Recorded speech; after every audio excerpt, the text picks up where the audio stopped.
Ang tapat na tuklas ni Tino. Kwento ni Teacher Ted.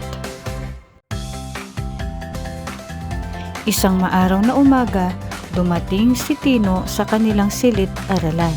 Kasama niya ang kanyang mga kaklase na sina Tala, Tess at Tomas. Magkakaiba sila, ngunit masaya silang naglalaro at natututo ng sama-sama. Ngumiti si teacher at nagsabi, "Ngayon ay gagamitin natin ang ating balat upang makaramdam."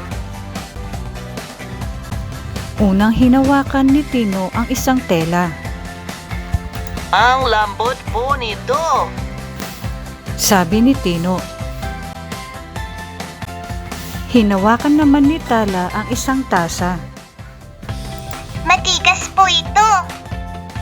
Sabi niya habang nakangiti.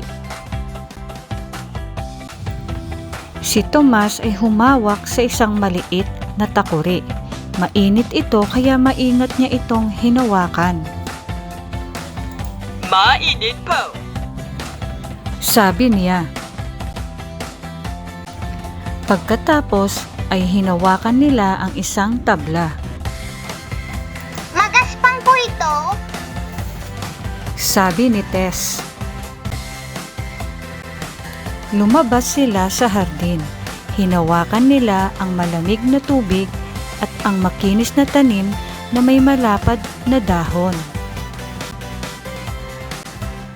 Habang naglalaro, nakita nila ang kanilang kaklaseng si Tina na gumagamit ng wheelchair.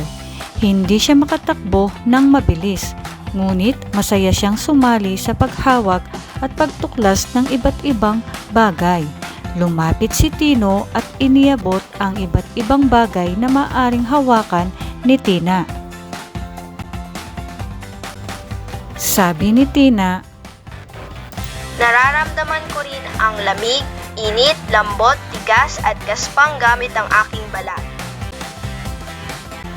nakangiti si teacher. Lahat tayo ay nakakaramdam gamit ang ating balat.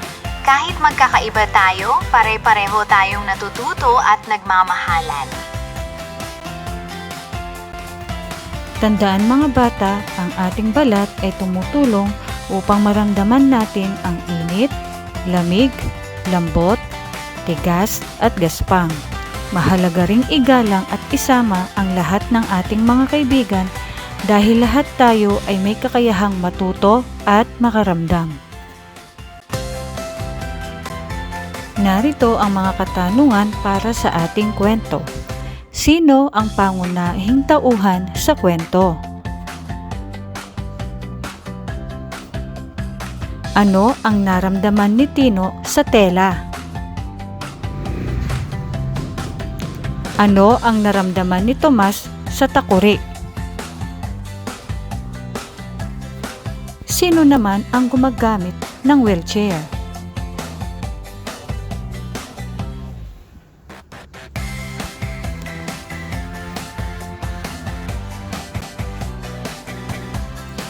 Paano ipinakita ni Tino ang kabutihan kay Tina? Ano ang natutuhan nila tungkol sa balat?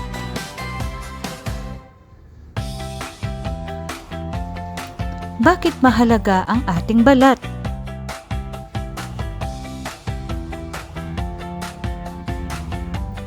Paano natin maipapakita ang pagmamahal at paggalang sa lahat ng ating kaklase kahit magkakaiba tayo?